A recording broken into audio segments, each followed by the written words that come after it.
Hello, everyone. I actually, since this is a new venue, usually I have the liturgy for opening the sutra. So unless someone knows it by heart, I'll just say that I'm give bow to the Buddha, the Dharma, and the Sangha as preface to opening the sutra.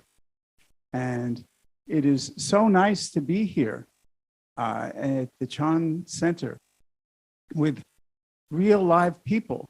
I think they're real. I'm going to try and mute people, but I think they're live, so I can't do that.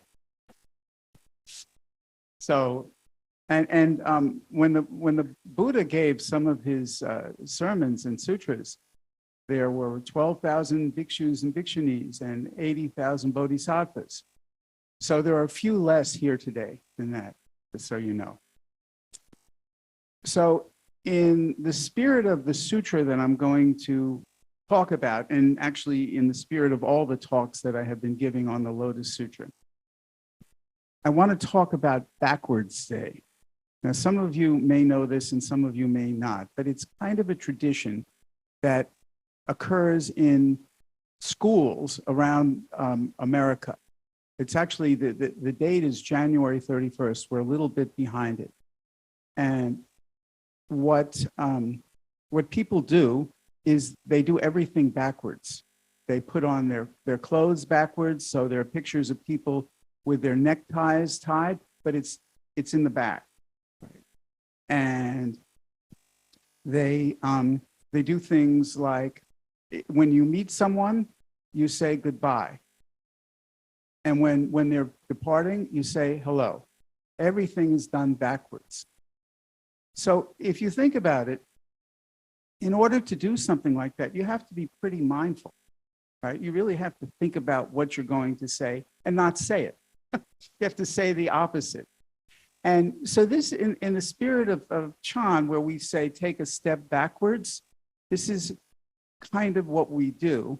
And also, this is somewhat thematic for what I'm doing, because I've given now many lectures on all 28 of the Lotus, all 28 chapters of the Lotus Sutra.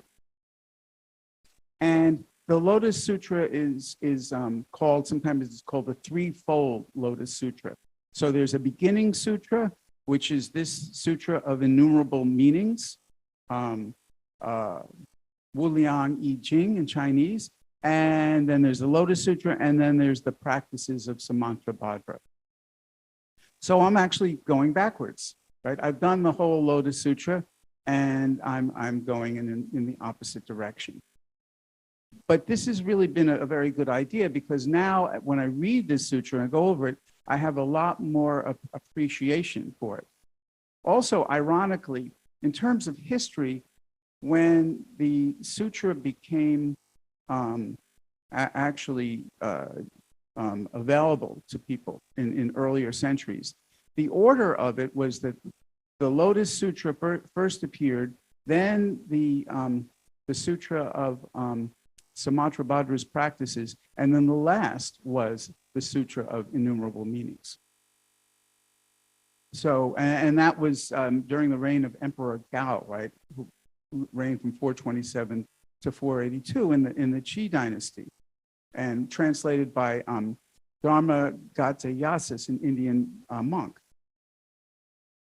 And this is really interesting, and just let's look back at the Lotus Sutra, where if many of you remember how the Lotus Sutra begins with the Buddha sitting in deep samadhi, the samadhi of innumerable meanings, and he has light come from his urna right here, and it illuminates the entire universe. It's described as 18,000 worlds, but I think it means the entire universe. And people don't really understand what that means. Even all the great bodhisattvas, arhats, no one really understands it. And that's actually one of the subjects of the first chapter of what is going on. And what Maitreya eventually explains, Maitreya, who is the future Buddha and who is explaining this to Manjushri, a great bodhisattva, is that this thing we're seeing today has happened in the past. This is a repeat of what happened in the far-flung distant past with Sun and Moon Buddha. And of course, the implication is this will happen in the future. This is happening right now.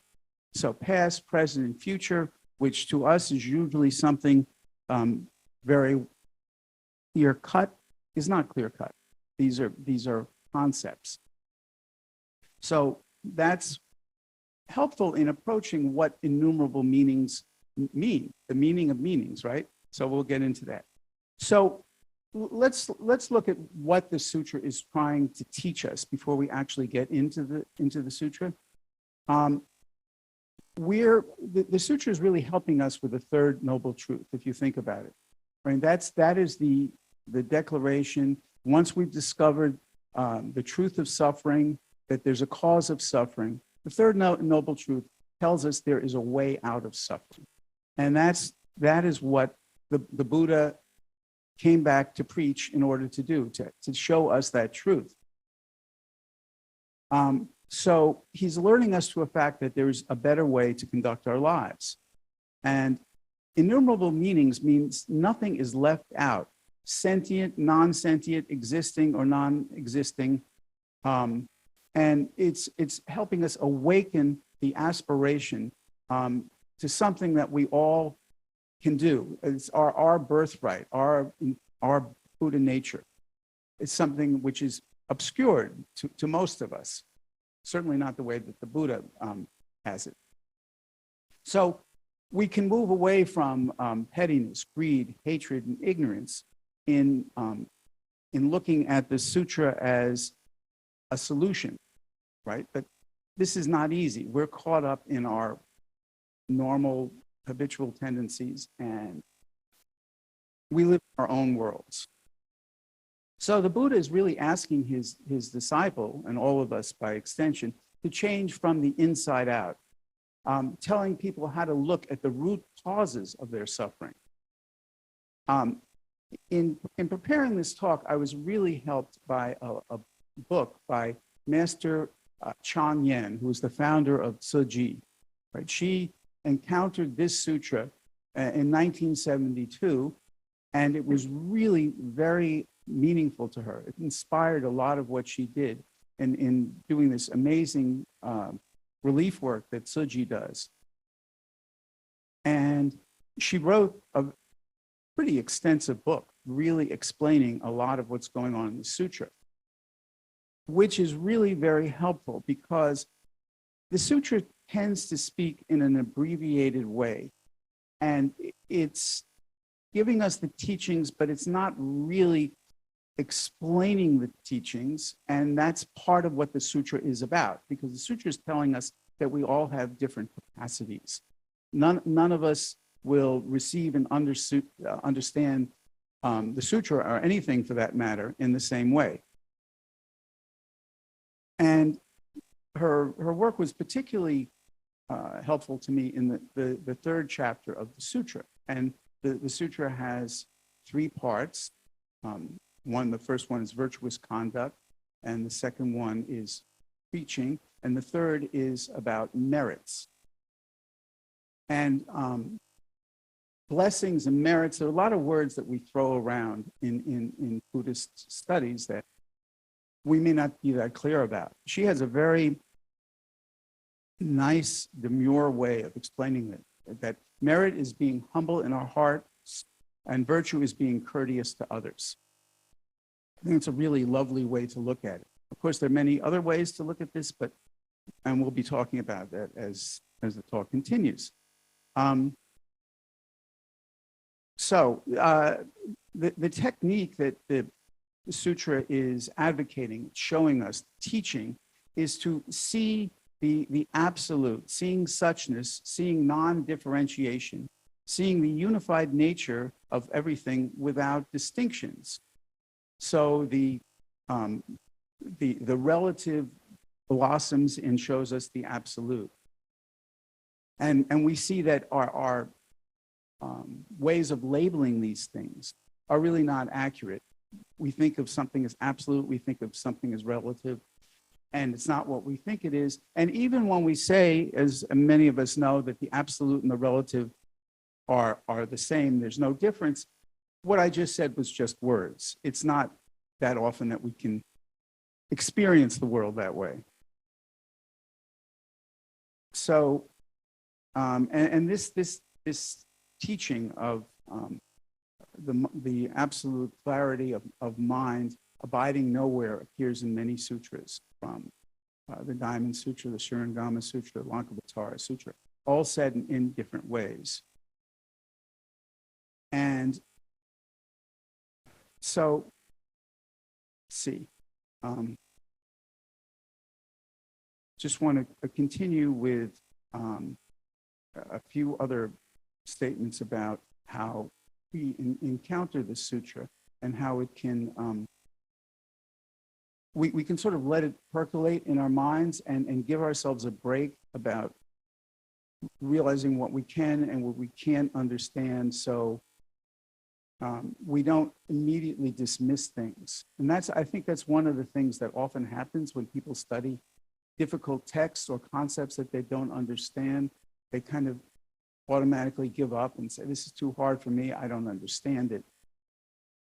When we're really talking about transcending understanding itself, about just being in the moment, being mindful.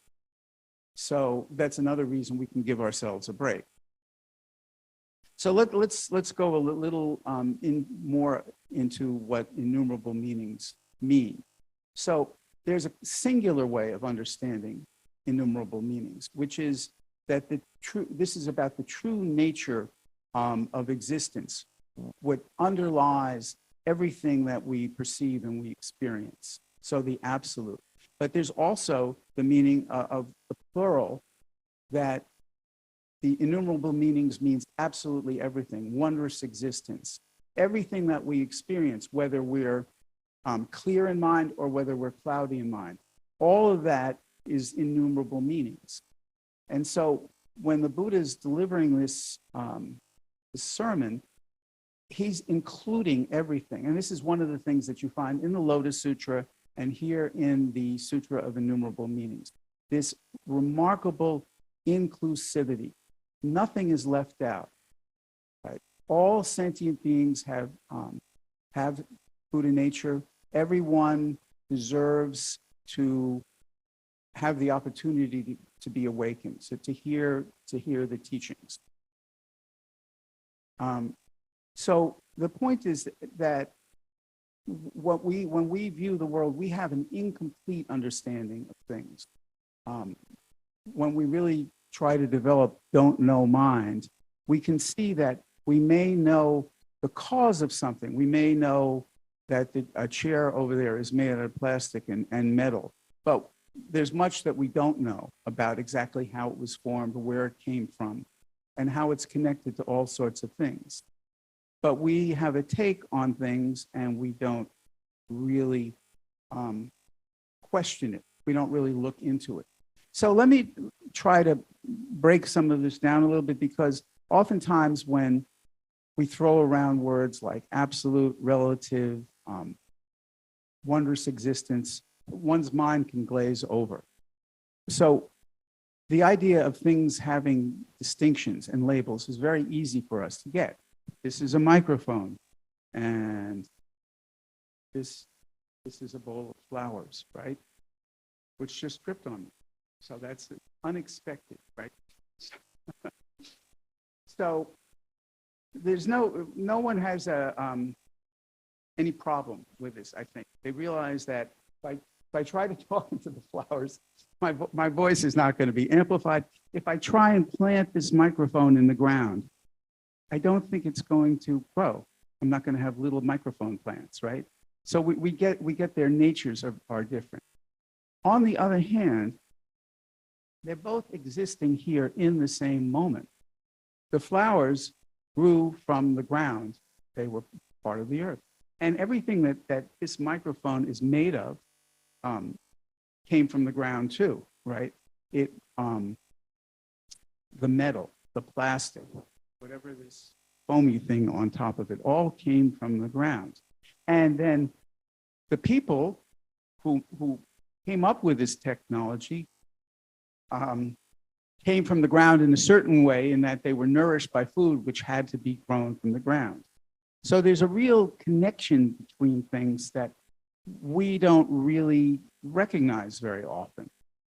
And the reason that we don't recognize it, of course, is because of our greed, hatred, and ignorance, the kleshas, including conceit and envy, and our habitual tendencies.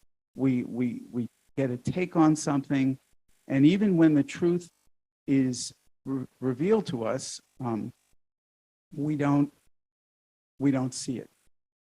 Which reminds me of another thing I want to point out about the way the sutras present themselves to us. I think this is an important point. If you take a course in creative writing, they often tell you the difference between showing and telling. So the difference is, so in telling, if you're writing a short story, you say, I went in the room and Mrs. Jones was distraught. She was unhappy. That's telling you something. Maybe you believe it, maybe you don't.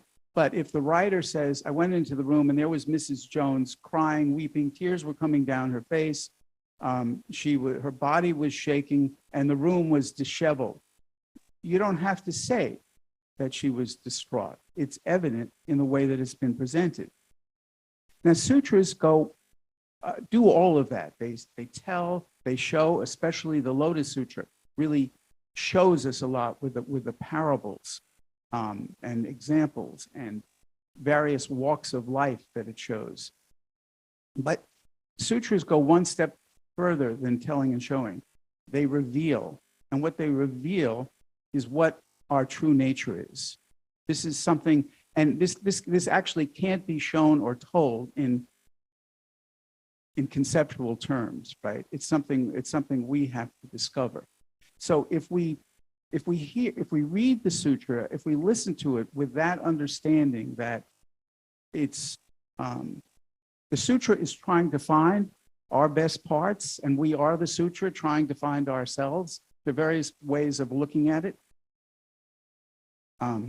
This is just a wonderful, rare treasure. And you know, we can look at sutras as if they're stories, if they're parables. I heard a professor I know from Columbia recently talk about the life of the Buddha, and for him, Buddhism is either a myth or it's history. There's nothing in between. There's no spirituality in it at all, which I find just amazing. But there are people who can look at it that way. So we're trying to look a lot deeper. So let me talk about the sutra itself. The Buddha says that he didn't create the Dharma, and I'm actually quoting from Master Sheng Yen. It comes from the Buddha Buddha nature that exists within the Buddhas of infinite worlds of the past, present, and future, and within the hearts of all living beings. Thus, the adapted verses of the Sutra of Infinite Meaning says, the Sutra of Infinite Meaning comes from the home of all Buddhas and goes to the hearts of all sentient beings. This sutra is meant to reach the hearts of the myriads of sentient beings.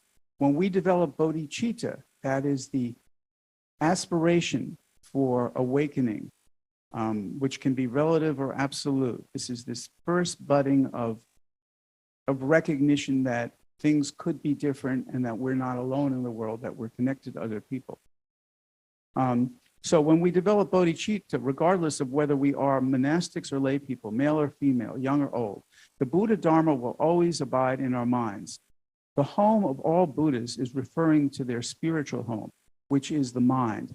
And I think this is a very important thing to try to contemplate, because as I've said in my talks on the Lotus Sutra, which introduces the great vehicle, the supreme vehicle, the one teaching, which both supports and transcends the three vehicles, the earlier teachings of the Shravakas, which is from the Pali Canon, the Buddha's first sermons, and then Pratyeka Buddhas, who learned about the causes and conditions and achieved somewhat Buddha-like enlightenment by themselves, and then the Bodhisattva path, which is putting aside your own enlightenment until all beings are enlightened. The great vehicle is all of that, none of that, and you can't logically parse it. And the reason that you can't logically parse it is because it is the mind itself. As far as, I mean, I don't think this is an original idea, but that's what it is. And this is what Master Sheng Yen is saying about our minds are already abiding in Dharma. And so we are considered newly inspired bodhisattvas, and we will practice whenever there's a chance to be bodhisattvas. So this sutra abides wherever bodhisattvas practice in 10 great merits that nurture all living beings. And we'll get to that in a moment. So let me go now to the actual sutra and go through this fairly carefully, because this is so wonderful. We have an hour and a half. You know, I often have to, it's not like there isn't enough material here to speak for a kalpa, but which is a fairly long time, right? Longer than waiting for your driver's license at the Department of Motor Vehicles, very long. But we have this time to go to look at this in more detail. And I think it's, you know, we can really keep our minds, our eyes, everything open as we contemplate what this is. And also, this is a beginning. This is an ending. Every moment is like that. This is a sutra that's really worth looking into, and especially when you start to look at it kind of as the bud that blossoms into the lotus of the Lotus Sutra. It's giving you the internal architecture, the meaning. There's nothing, in a way, that's superseded in the Lotus Sutra. But the Lotus Sutra just has more dynamism and depth and many more uses of skillful means, which is also part of this sutra. So let's begin. We're all sitting here at Vulture Peak, right? Don't imagine me. Imagine the Buddha behind me, right? It was, this is where my words are not the Buddha's words, but I'm inspired by the Buddha. Right? So you're getting my distortions when I speak. So as I announced, the sutras begin with "Thus have I heard," which is what Ananda said, and then we're introduced to a great variety of different beings, heavenly kings and dragons and rakshas and gandharvas and asuras and garudas and kamaras and maharagas. And I know some of you may not know what those are, but you can understand them as just heavenly beings of a variety of flavors, if you will. And of course, there are monks and nuns and lay women, lay people, princes, ministers, noblemen, women, everybody. No one's left out. So that's kind of showing the innumerable meaning of the display and the exposition of sentient beings in the world right there in the beginning. The sutra is aimed at everyone. We're in the audience, right? I think that's something to really understand about a sutra. It's not something over there that's happening. It's really something that's happening in here that we're trying to awaken to. So, as this whole procession and assembly is set, everyone there bows to the Buddha, and they make a procession around him 100,000 times, right? Which wouldn't make a lot of sense to us logically. I mean, one could do it, but I can't imagine how much time that would take. And I think that we're in the world of the sutra where time and space are in abeyance. So we can accept that when we can accept that we don't really know what time and space is. We just think we know. So, I mean, it's just, I don't want to leave anything out. I don't want to overlook things that are in the sutra that might raise someone's eyebrow. So they, and when this happens, they burned incense, they scattered flowers, made various offerings, and they withdrew. And I think I just want to read an actual passage from the sutra, because there are many times in this sutra where there are these, what I call in my notes, heavenly displays. And I think that if you're not careful, you read them as boilerplate. In other words, just kind of, oh, well, I know this is just a dress rehearsal. This is just something happening. This is not where the real sutra is. So, so this is, and then we're going to be introduced to actually, besides the Buddha, the one identifiable person in this sutra, which is the Bodhisattva Great Adornment, Da Zhuan Yen, right? Bodhisattva. So, so at that time, the Bodhisattva Mahasattva Great Adornment, seeing that all groups were now seated and their minds settled, rose up from where he sat, along with the 80,000 Bodhisattva Mahasattvas in the assembly. They went up to the Buddha and bowed at his feet, then made procession around him 100,000 times, burning heavenly incense and scattering heavenly flowers. Heavenly robes, heavenly necklaces, and heavenly priceless pearls came spiraling down from the sky and from the four directions, gathered together like a cloud as an offering to the Buddha. Heavenly vessels and heavenly bowls were filled with all sorts of heavenly delicacies. The sight and smell of which themselves satisfied hunger. Just the smell and the sight of these bowls. Heavenly banners, heavenly streamers, heavenly canopies, and heavenly wondrous musical instruments were placed everywhere for the enjoyment of the Buddha. The heavenly instruments played music. Great adornment, and the bodhisattvas went forth and knelt with palms placed together and with a single mind and in one voice praised him in verse, which we're going to, which I'll sort of summarize.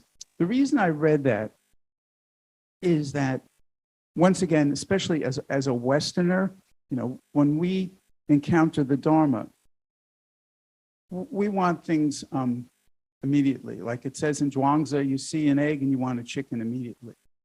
We want what we think is the good stuff, and we see this, which understandably I don't think anyone here has experienced all of these things. I'm betting, but we really don't know. We can't discount it, and we can just see this as actually having a lot of meaning in terms of innumerable meanings, as just an example of wondrous existence, an example of parts of our mind, parts of experience that we haven't really explored. And so that's why I wanted to just read that into the record as it were. So then the bodhisattvas' names are given, and I'm not going to read through those. I mean, they're famous bodhisattvas that everyone knows, but there's a list of them, and there are 80,000. Now, then this is something to definitely pay attention to, because first we're talking about bodhisattvas, and we're going to hear about the qualities. Now, these are all of us here and everywhere. We're all bodhisattvas inherently, and we should be, and this sutra can help us to be bodhisattvas to ourselves. But in the sutra, what we're really encountering are bodhisattva mahasattvas, already greatly enlightened beings who have transcended the kind of problems that we're dealing with every day. It's on another level. So it's important to understand that. So a bodhisattva is a great leader. They are it's ensconced in the precepts. And actually, I just want to take a little side on the precepts, because I just heard a talk by Nancy Mujo Baker on the precepts. She has a new book on it. And we, especially us Westerners, when we encounter the precepts, these are rules, right, that we think that we should really, they're kind of bothersome. don't kill, don't steal. I like killing, I like stealing. We don't say this out loud, but it's just something. It's like raining on our parade. That's how we think of the paramitas. But what she shows in her talk, and I assume in her book, which I haven't read yet, is that the paramitas are who we really are. They're not impositions on us. They're not some rules that have come from outside. They're really the best part of ourselves expressing themselves. And much like paramitas can also be understood in this way. But these bodhisattva mahasattvas have realized the Dharma body, the true nature of the universe, if you will. And they've mastered the precepts, meditation, wisdom, emancipation, and the perception of emancipation, which is very important, which means that they're not just liberated for themselves, but they know how it happened. They know how it can be done. So they can reach other sentient beings through their attainment. And once again, as some of you, any one of these single topics are one or many Dharma lectures, but just want to go through what the nature of bodhisattvas. So their minds are tranquil and constantly in samadhi. They're free of conditions and desire, which is really, so I was talking about conditions earlier, about using this plant and the microphone, that these are conditioned things. They come together because of various factors, any one of which would not make it happen. If the battery were dead in this microphone, I would have to raise my voice, right? And if there were no water in the vase, eventually these flowers would wither sooner than they will wither anyway, no matter how much water you put in them. So these great practitioners, these great bodhisattva mahasattvas, have transcended conditions on a certain level. This gets very tricky because there's a koan about people misunderstanding causes and conditions, but it means that their ability to work with them, they don't just go away, but their ability to work with them is far different from our abilities.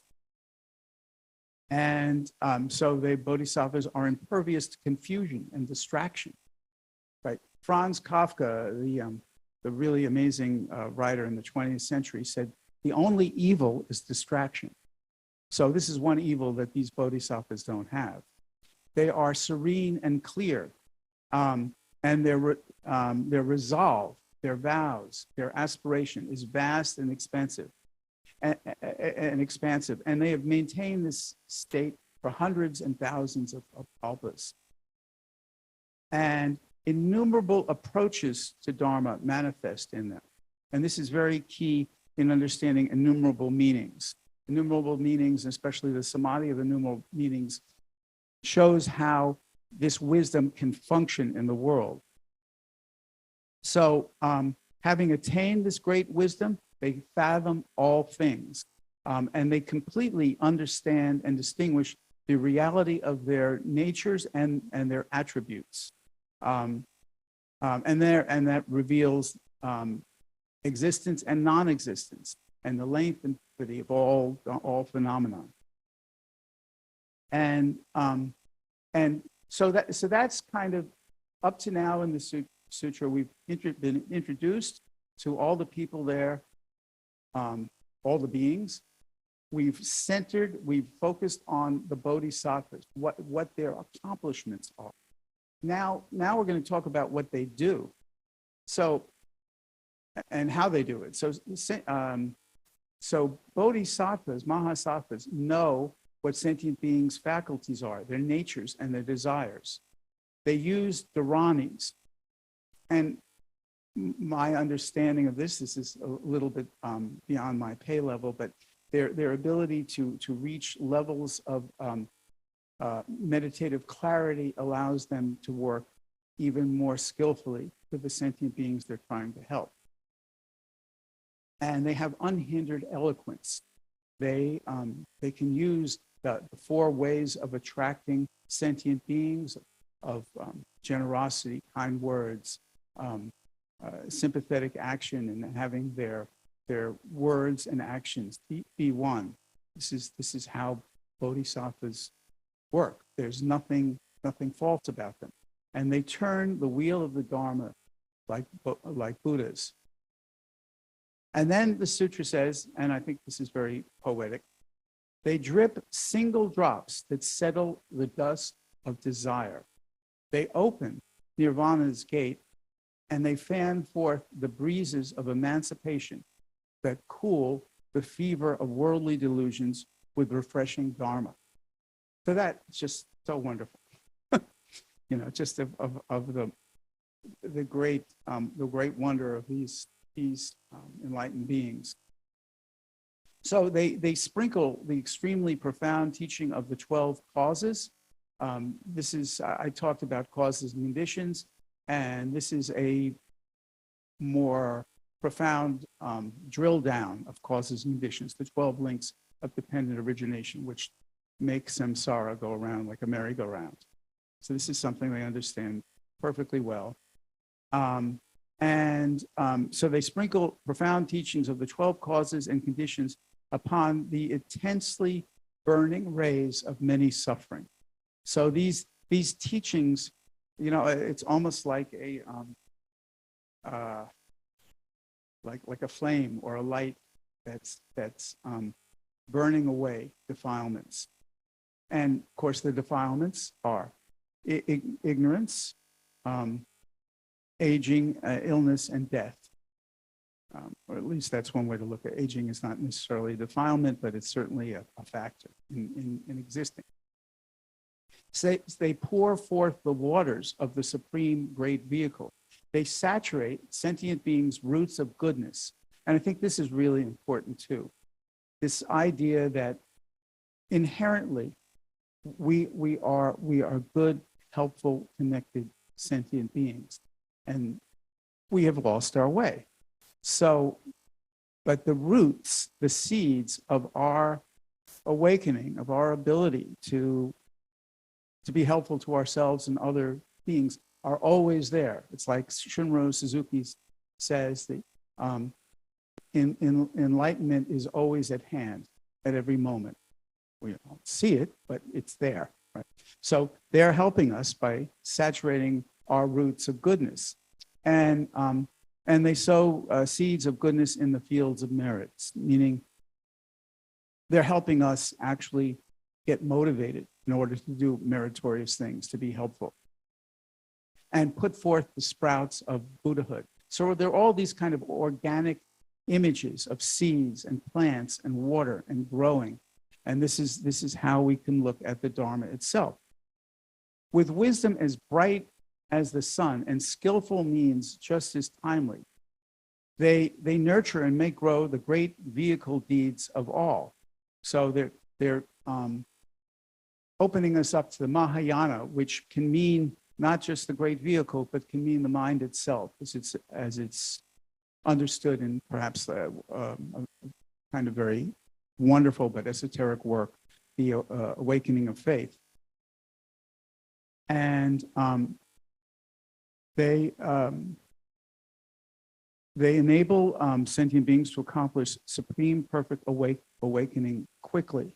And I just want to address quickly right now, because that's going to come up in the next chapter, because this is going to be the question. How do we get to supreme enlightenment quickly? And when you read that word, here we are in 2023 with a lot of advertising and media all around us and lots of commercials. You have a headache? Well, take this and you'll get fast relief right now, right? You don't want your headache? You want it gone? Boom, right? You want supreme enlightenment? No, I don't want it tomorrow. I want it right now, right? That's what it sounds like. And I think that's a misunderstanding. I think what it really means is quickly means expediently. We want to take a method that leads directly that way. That time could be shorter or longer, depending on the roots, the sharpness or dullness of our roots. but I think that's what it really means by quickly. So when we get to that a little later on, you'll kind of understand. So, and with this wisdom bright as the sun, we can abide in the bliss of sublime reality. Right? Once in this sublime reality, our normal vexations, not overnight, but are no longer as troublesome as they might have been. At least for people like us, right? These great bodhisattva mahasattvas are not worried about paying taxes, as far as I can see. So this great compassion that they have, and this is the nature of what a bodhisattva is, relieves the suffering of sentient beings. So, and great bodhisattva mahasattvas are the friends of sentient beings. They help with the great good fields of blessings for all sentient beings.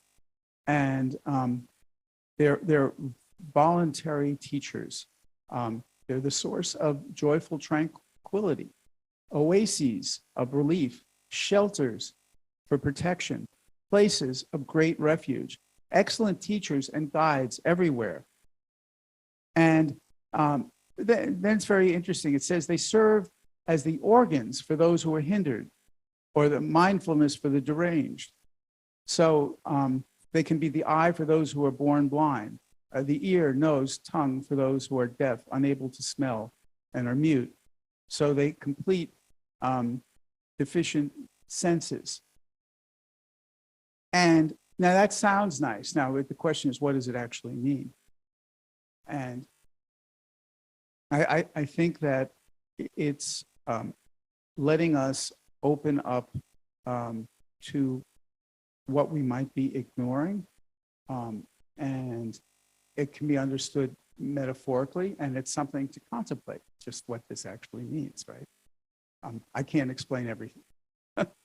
So more metaphors. And these metaphors, once again, are really important, right? Because we could read these metaphors and just say, okay, I get it. They're trying to help us.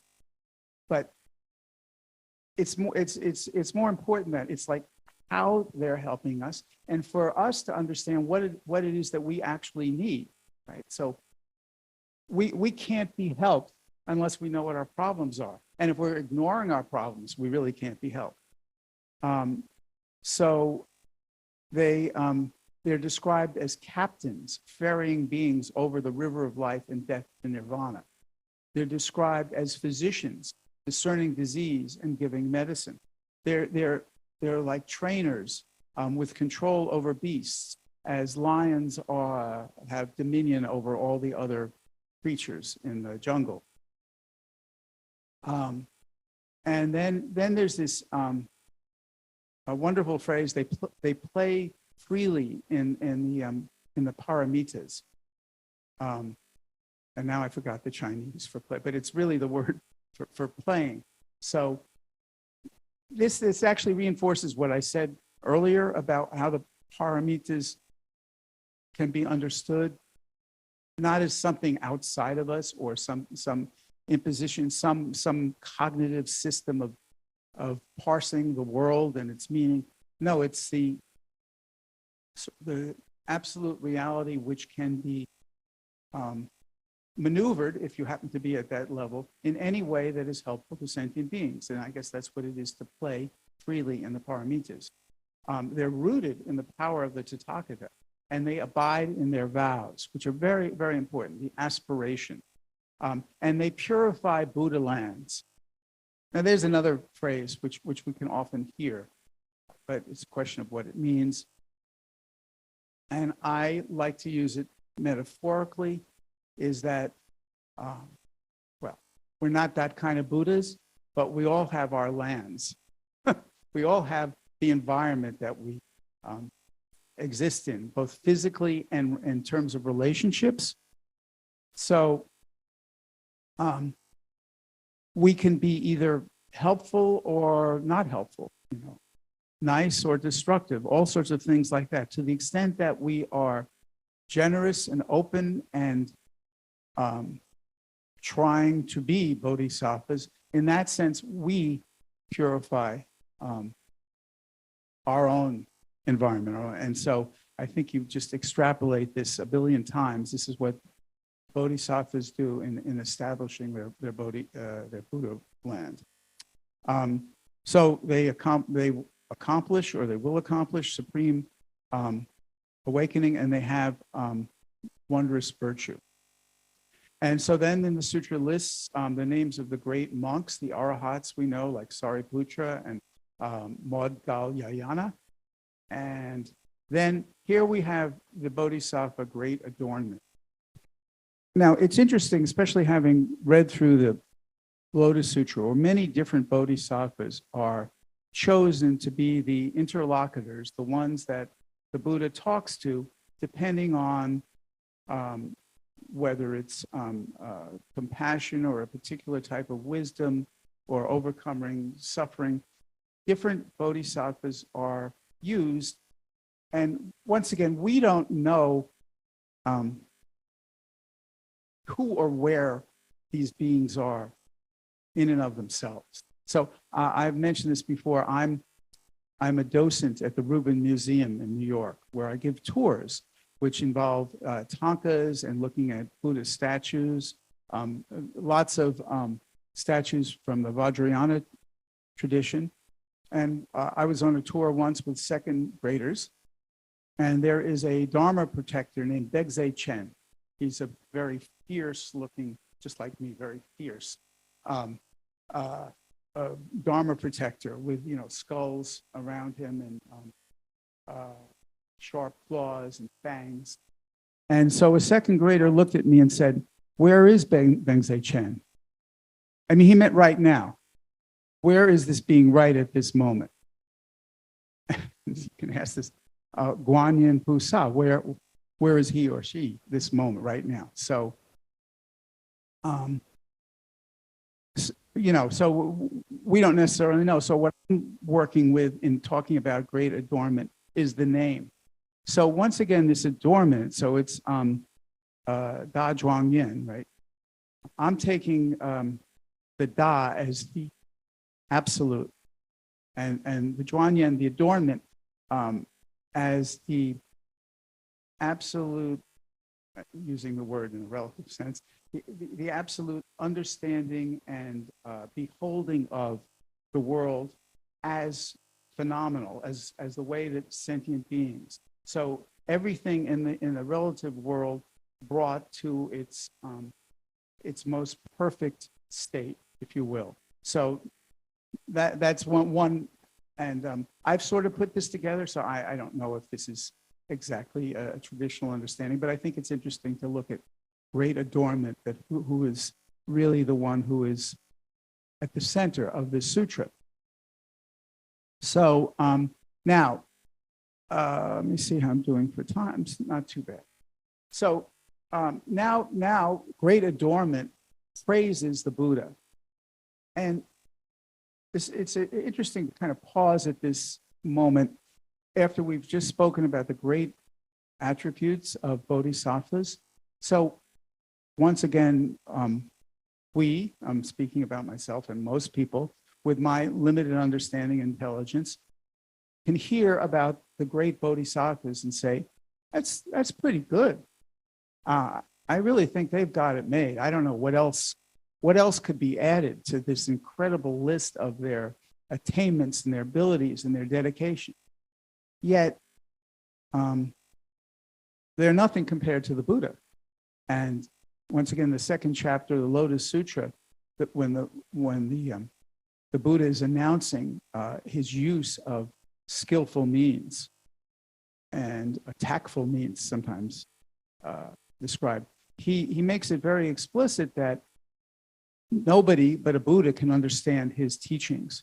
So he has to, we could say dumb it down, but he has to use very skillful means in finding out what the capacity of a particular sentient being is.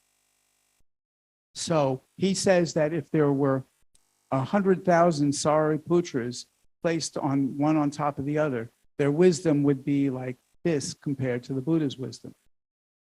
And earlier in another sutra in the Pali Canon, when the Buddha talks to the monks and he takes a handful of leaves and he says, which is greater, the leaves in my hand or the leaves in the forest, which is obvious. The Buddha says, well, my earlier teachings are the leaves in my hand, but my real wisdom is the whole forest. So here we are. So now we're going to be introduced to the actual Buddha. So I'll run this through fairly quickly. Anyone has any questions, please let me know. But so the Buddha has no impurities. He's a great trainer. His virtues are fragrant, meaning all expanding everywhere. He's serene in wisdom, calm in emotion, steady in his thinking. Mental and discriminative consciousness is extinguished. His mind is tranquil. No fantasies or delusions. Physically, and this is a very important thing, he has neither existence nor non-existence. Once again, we'll talk about his characteristics and whatever, and that's something that is available to those of us who are not quite aware. We can see Buddha statues, and we can think that really represents the Buddha in some way or another. It's just pointing. So his physical existence he neither exists or doesn't exist, and all of the six senses, the five skandhas, the aggregates of our mind and body, the 18 realms of all our senses, our sense consciousness and objects and subjects, and the 12 fields, which are minus the consciousness. All of those things, all of the things that make the phenomenal world, they are they're no longer the Buddha's reality. You can see it as we can see it, but it's not his reality. And he's neither born from causes and conditions, born of himself or from something else. It's untraceable, I would say. Not square, round, long, or short. Doesn't appear or disappear, arise or perish. He's not created. He does not arise.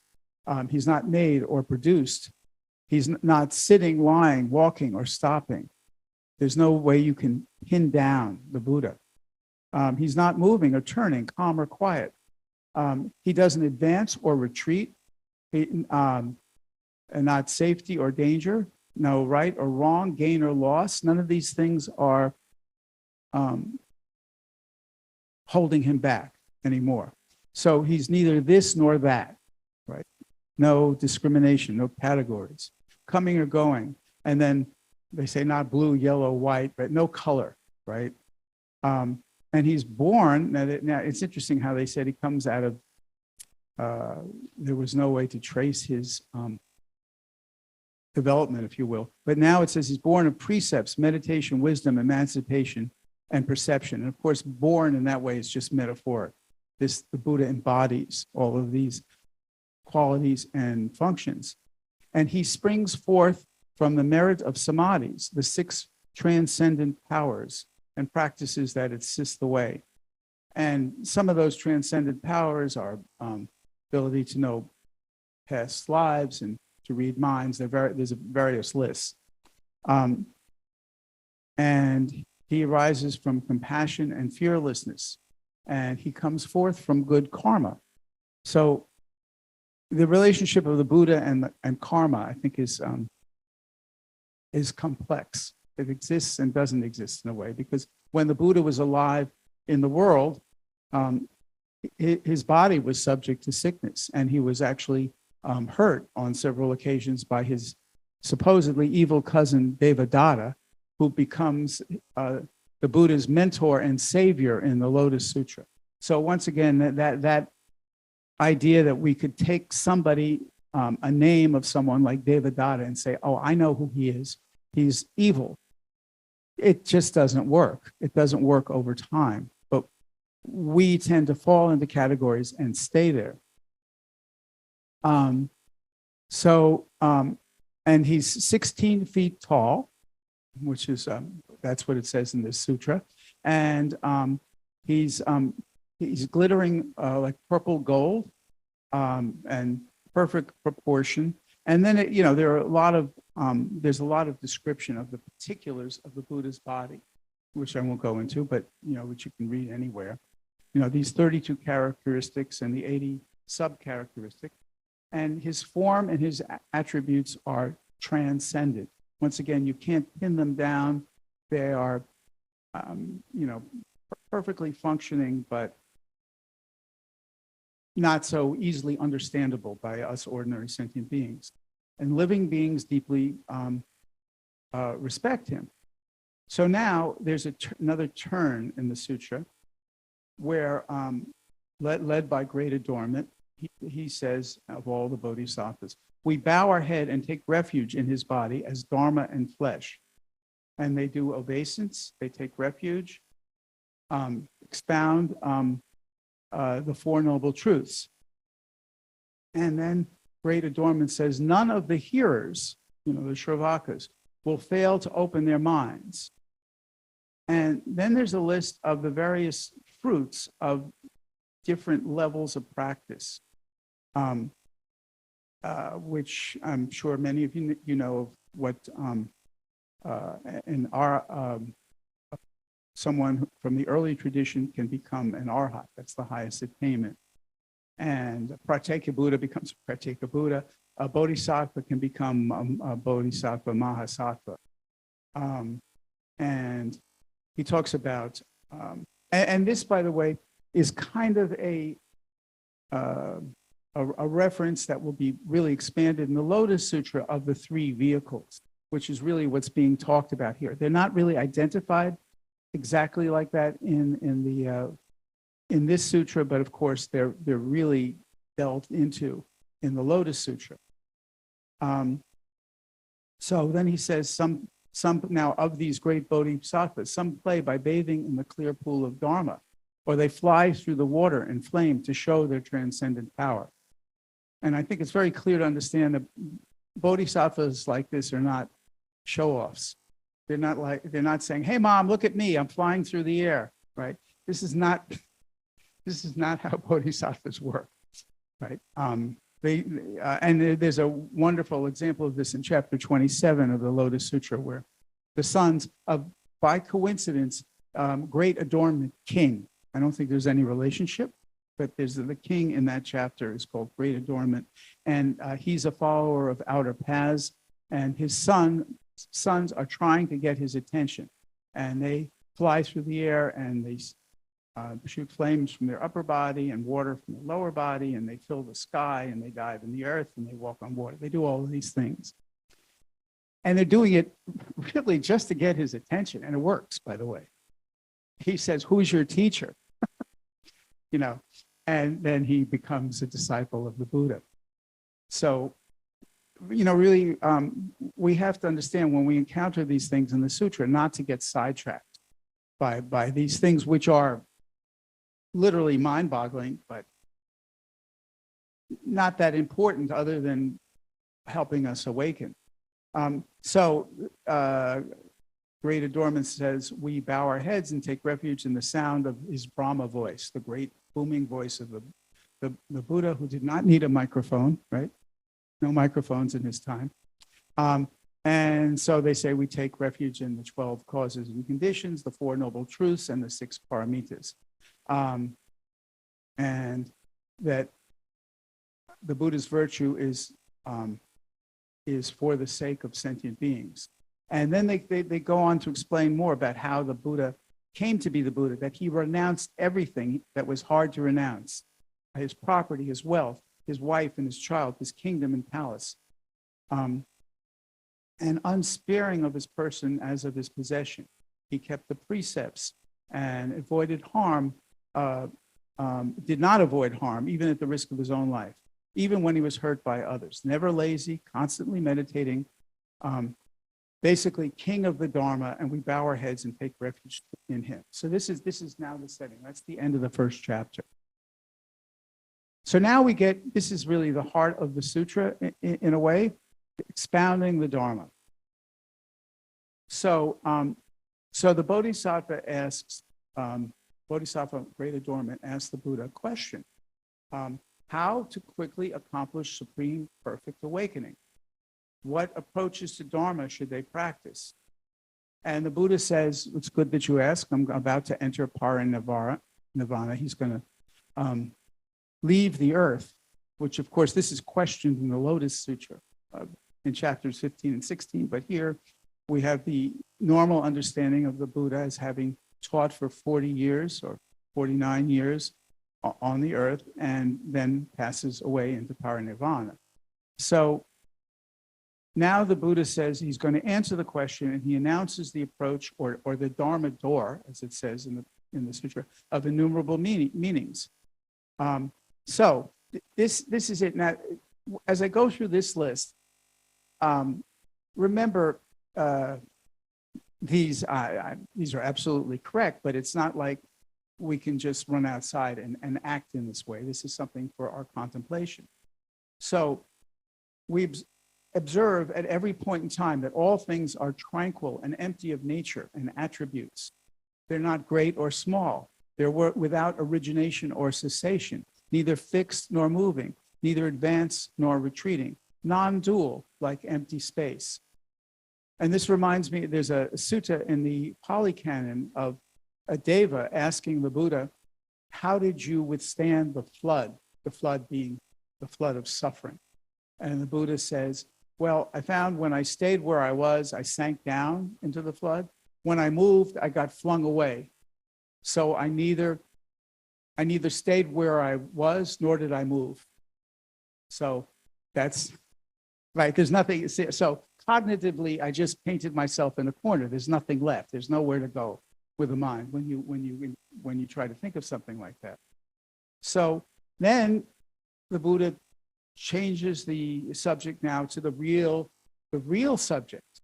The really most important subject of the sutra is us, right? The sutra is for our benefit. So he says sentient beings make mistakes. That's certainly news, right? He says they make false and arbitrary assessments. They distinguish this from that, gain and loss. You know, the 8 winds. They categorize everything. They label things. And this gives rise to bad karma.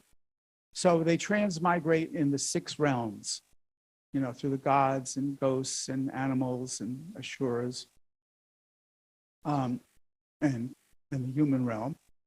And and they're unfreed, not liberated for kalpas.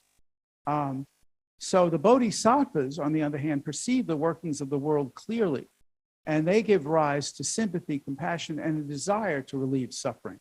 They fathom all things. They understand causes and conditions, you know, which, as I said, is just how things are composite, how they exist with no real self-nature. And they understand the 4 phases of arising, stabilizing, changing, and extinguishing. So everything that's composite, everything that we see here goes through those 4 stages. Which is another indication of how we can understand the absolute. That no matter what we see, no matter how bright someone is, or seemingly dumb, or pretty, or colorful, or distressed, or advanced, whatever kind of way we would distinguish somebody or something, they all go through arising, stabilizing, changing, and extinguishing. This is the nature of the true nature of how the world works. So you can observe impermanence and the 4 phases in each moment. So this is actually a practice right here of kind of like contemplating emptiness is something we can see.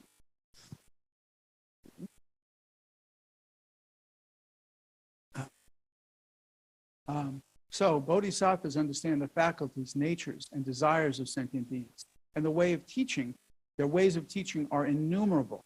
Once again, another clue into what innumerable meanings means.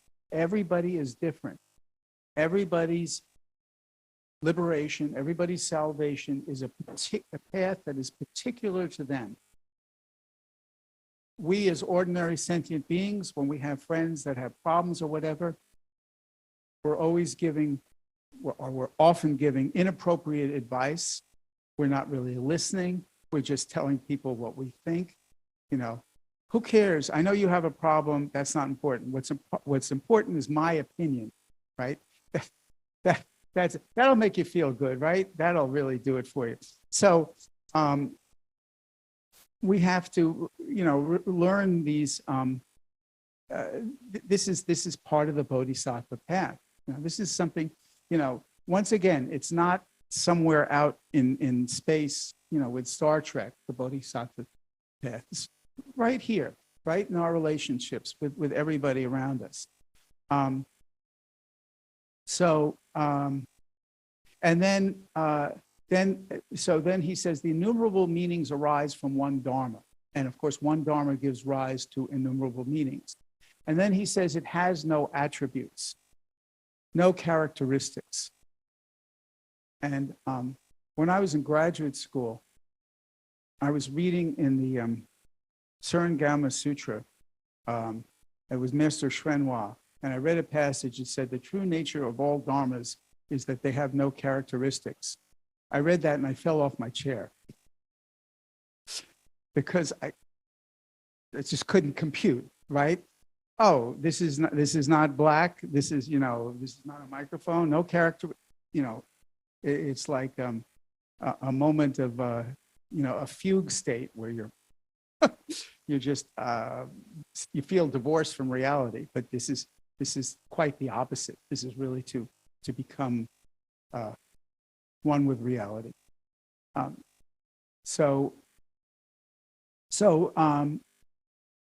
No attributes, and then also just so you don't get caught on like no attributes, no characteristics. The Buddha says even the attributelessness is not an attribute, right? So I want to prove how smart I am. I say, okay, the dharmas have no characteristics. Wrong. The dharma have no characteristics, right? Uh-oh. What am I? I'm caught, right? I'm caught in my own mind. And that's the sutra is looking out for us, right? You know, because at every stage, as we read these things, as we encounter our life, our cognitive minds are saying, what's going on? And most importantly is, what's in it for me, right? This is myself, right? This is myself in the world, which is really the most important thing, even though it happens to be an illusion, right? Nonetheless, this is what can be motivating us. So, and then he further says it's called the ultimate reality of attributes. So, Bodhisattva's compassion comes from this state. So they remove sufferings and teach the Dharma. I think that's very important. It's like, it's a funny thing. Bodhisattvas don't have any skin in the game. There's nothing, you know, they don't have a little checklist, you know, where they can trade it in for rewards, you know, from Amazon.com, you know. I've done these many good deeds, you know. Oh, I get that. That's $20, right? Send me a new razor or something. It doesn't work that way. Bodhisattvas are coming from this level, these kind of bodhisattvas, that is not something that is easy for us to relate to. So the Buddha says, good children, bodhisattvas practicing this will attain supreme perfect awakening quickly. And once again, that quickly, I think, is to be understood as expediently. And this unsurpassed Sutra of Innumerable Meanings is eloquent and protected by the Buddhas of the past, present, and future. This is reinforced many times in the sutra, that not only are these teachings just sort of there, they come from the Buddhas and they're protected by the Buddhas, meaning they're helping us along. And they cannot be defeated by maras or wrong views or birth and death. And the Buddha says you should learn this sutra. So the Bodhisattva Great Adornment says that the teachings, sentient beings, faculties, and natures and approaches to Dharma are beyond conception. Yeah, that's right. So, and he still has further questions. So he says, during the 40 years of the Tathagata's teachings, he expounded the 4 phases of all things, which I just mentioned before, the meaning of suffering, the meaning of emptiness, impermanence, and non-self, Impermanence, I think, is fairly clear, at least on a superficial level. We've talked about suffering, and non-self I just alluded to a little bit, this erroneous idea we have of who we are and who others are. And then he says, you've explained to us non-duality, and this one attribute which is not definable, and the sutra is trying to work on that. And we have Dharma nature and Dharma attributes, and this is all tranquil and empty, not coming or going, appearing or disappearing. And then the Bodhisattva, great adornment, says we no longer have doubts. Very important, right? In terms of aspiration, what is holding you back? And there are many things holding us back of the kleshas and our obstructions. And one of the very biggest ones is doubt. Doubt in the teachings, doubt in the teacher, doubt in ourselves. So now great adornment is clear on this. And then he talks about the sentient beings' attainments. And he talks about these things, which actually Master Sheng Yen, Shifu, talks about in his book, Things Pertaining to the Way, of these stages of warming, summit, forbearance, and supreme in the world. And what these are, just to say it in kind of one sentence, it's kind of the melting of our obstructions, the melting of the stiffness of our minds. Our minds become more pliable with the practice. And so then sentient beings can exult, be very happy about the Dharma, and they have the foremost worldly Dharma as well as this deeper Dharma, and they attain the four fruits of the Theravada practice if that's where they happen to be. And then great adornment, Bodhisattva says, why do you say this leads to quick awakening? And what's the difference in the meaning between the Dharma that you have pronounced in the past and that you stated today? And the Buddha praises Bodhisattva, great adornment, for saying this, his skill and compassion, and prophesizes his awakening.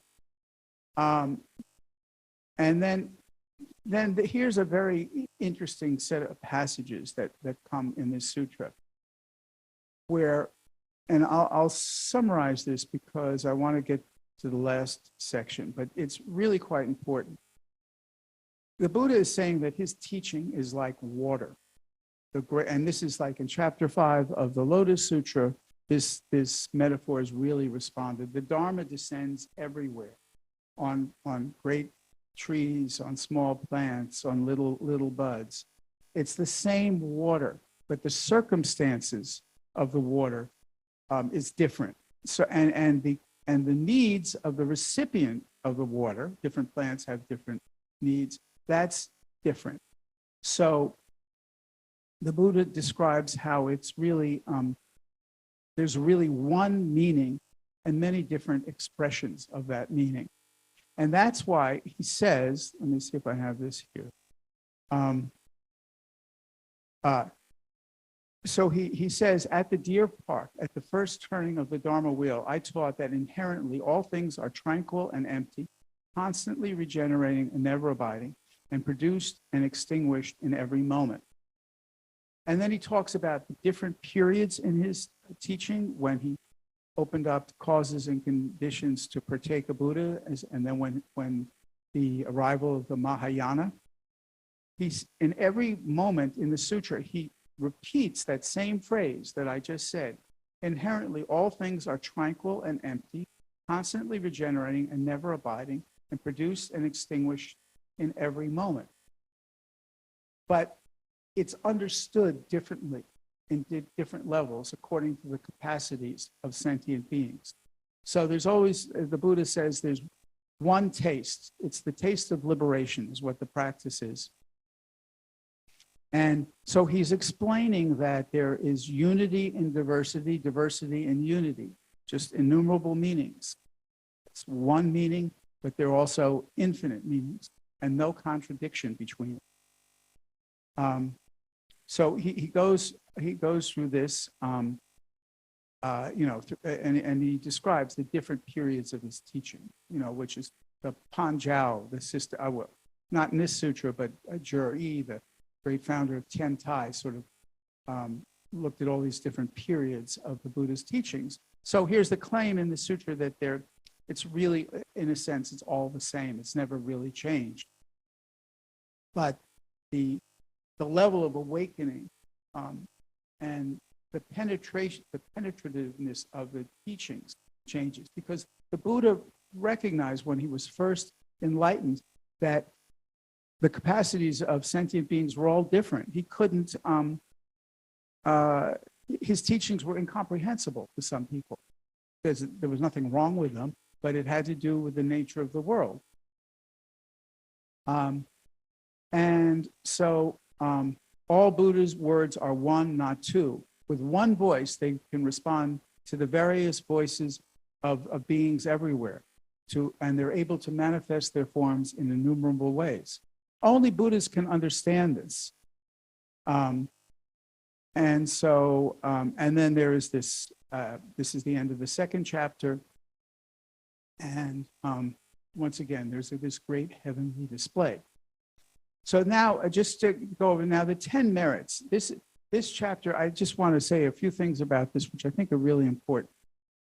Once again, when we hear about these merits, which are basically seem to be explained as this is what you get, right? In a kind of a greedy kind of frame of mind, if you will. You practice this sutra and you're going to get all these things, almost as if you're piling up rewards or something for, a new set of Ginsu knives and a year's supply of gasoline if you practice the sutra. And this is really a misunderstanding of what merit means in this state, because I think merit doesn't mean, it's not something that you get, it's something that you perform. It's this privilege. So your actions and the results of the actions are one and the same. So there's nothing really to attain. I mean, if you read this very carefully, and Master Sheng Yen, from Tzu goes over each one of these merits in great detail. And I just, let's see. So I want to just say a couple things about these. So they're called unimaginably powerful merits. So there are 10 of them, but just like, here's the first one of what the bodhisattva will engage in. So the kind of activity that will make an unawakened bodhisattva like us aspire to awakening. Someone who lacks kindness become compassionate. Someone who likes slaughter aspire to greater mercy. Someone who's envious will begin to rejoice in others' accomplishments. Someone who is attached can aspire to non-attachment. Someone who's a miser can become generous. Someone who's arrogant will be able to keep the precepts. Someone who's angry can learn forbearance. Someone who's lazy become diligent. Distracted, learn meditation. Ignorant, become wise. No interested in liberating others, aspire to liberation. Taught in the 10 evils, aspire to the 10 virtues. Drawn to what is conditioned, worldly things, aspire to the unconditioned. Regressing, move to non-regression. Commits defilements, then becomes in a level of non-defilement. Many delusions and extinguishment. All right, so there's quite a list. And once again, if you read it, it just sounds like Harry Potter with a magic wand. Oh, you're really, you're angry. Boom, see that? Now you're so happy. And I could see how someone might fall into that, but I just thought I'd tell two stories that kind of show how skillful means work in something like this. So there's one case of the Buddha who was being greatly insulted by a Brahmin. I can't say insults in Sanskrit, so you just have to use your imagination. He called the Buddha every name under the sun, the Buddha just sat smiling. And the Brahmin said, "What's the matter with you? Don't you know I'm insulting you, you so-and-so?" And the Buddha smiles. And the Buddha says to him, "Do you ever invite people over for dinner or something like that?" And the man says, "Yes." And you offer them food? And says, "Yeah, sometimes I do that." The Brahmin says that. What if they don't want what you've offered to them? Who ends up with it? And says, "Well, I guess I get it. I end up with it." And the Buddha says, "Just so, you're offering me your anger, and I have no use for it. It's all yours." So this is a way of like, so, and then of course, in the story, in the sutras, this Brahmin sort of wakes up and becomes a follower of the Buddha. Another case with a arrogant rich person who thought that anyone who was poor, they deserved what they got. They just didn't work hard, that's why they're poor. And of course, Buddhist monks, well, they're not doing any work at all. So, God, they're even worse. So Sariputra comes to this house, and the rich man looks at him like, "Oh, who are you?" And he holds his begging bowl very respectfully. And the man ate all of his food and put some dirty water in his bowl, and he poured it into Sariputra's bowl. And Sariputra smiled at him and said, "Bless you, thank you for the offering," and walked away. So the rich man realized, he said, "Wow, my servants are going to see this, and they're going to think I'm just horrible. So maybe I should go and apologize." And he goes to actually see the Buddha, because and this is one of the well, there are a lot of stories I can mix up, but he goes actually to see the Buddha, and then once he sees the Buddha, and the Buddha gives him the precepts and tells him about the Four Noble Truths, his arrogance just melted away. So I think it's really important to understand when I give this like laundry list of various attributes, that it's just showing the realms in which bodhisattvas work, every kind of issue that we could possibly have. But the way that these things are affected are by the bodhisattva's intervention and our own intervention. We have to wake up. When something is shown to us in a particular way such that we can't deny it, then we can wake up. And so just to go through and then I'm just going to mention the next 9, because once again, I could go into them more deeply, but the second virtue has to do with the seed of the teachings, and how the Buddha says that one little itty bitty seed can make a tree that can cover 50 carriages. Just the same way, one virtuous act can be a seed of the bodhisattva's work. And then about overcoming afflictions is the third. That's a merit, but and he gives this analogy of like the bodhisattva as a boatman ferrying people to the other shore. And the fourth one, the merit, is about passing down the Dharma, taking care of others. By the way, all of these summaries that I'm giving of the merits, they're not exactly explained like this in the sutra, because the sutra, it's a little more abstract. So I'm using Master Sheng Yen's things to just go over this quickly. The fifth merit shows that one teaching can last hundreds of kalpas, and you can be newborn with Dharma joy and aspirations, and we can still help people even though we're entangled. And just one quick story. When I last saw Shifu in Taiwan, last before he died, he spoke to a lot of us who came to visit us, and he gave this analogy of Jet Li, who, as you know, is one of the most famous martial artists China's ever produced, and mentioned that Jet Li had 6 teachers, none of whom won tournaments, yet they were instrumental in making Jet Li Jet Li. And so he exhorted us to follow that example, not to look at the goals of what we're doing in a particular way, but to really understand what it is to be a bodhisattva. And the sixth is about the stillness of mind, free from mind projections. The seventh is about ending fundamental ignorance, which is considered the enemy, and there's a martial metaphor that's used there. And the eighth is about faith, very important. You know, we get nowhere without faith, and skillful means, and the pure virtue of the three treasures. And the ninth is about walking the bodhisattva path, the ground of excellence, and it means to be free of evil, leaving the raft that got us there behind. And then the 10th, which is these align with a lot of the 10 bhumis, the great cloud of awakening. This is eliminating habitual tendencies, making great vows, the level of no obstructions. And that's the whole sutra.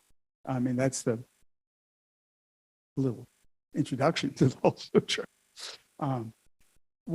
it's really quite wonderful. And I guess do we have to end at 12:30 on the nose? Okay, I just thought I'd have a little bit of a summary in terms of how this relates to the Lotus Sutra itself. So there are just a couple of things. As I said, it contains the essence of everything in the Lotus Sutra. The one vehicle, the innumerable meanings as mind itself. But it doesn't have the parables. It doesn't have the doubt expressed by Manjushri, this wonder. The assembly has various figures that are not identified. In the Lotus Sutra, it becomes more personal. There are more stories about actual people, whether they actually existed or not, but exist certainly in the sutra, like King Ajatasattu and his mother and his former, the woman who brought him up, not his actual mother, and then his wife, Yasodhara. So there's a kind of more personal note, and then there's much more esoteric. There are many more esoteric things like the jewel pagoda and more drill down into what the one vehicle is. And there are just many things. But so this is just, this sutra is kind of an outline of the architecture of the Lotus Sutra. Very important and infinitely worth studying. But once again, the Lotus Sutra is the king of the sutras. That's a good way to end, isn't it? The king of the sutras. Okay, so I want to thank everybody for listening and your attention. This is very heartwarming for me to be here and after all this time. And actually to see real smiling faces, who I didn't have to mute, right? Which is also kind of gratifying. What? Yes. Oh, yes. I'm sorry, all those of you at home, we cannot text you lunch. We would like to, but our technology isn't quite arrived at that level. So, thank you.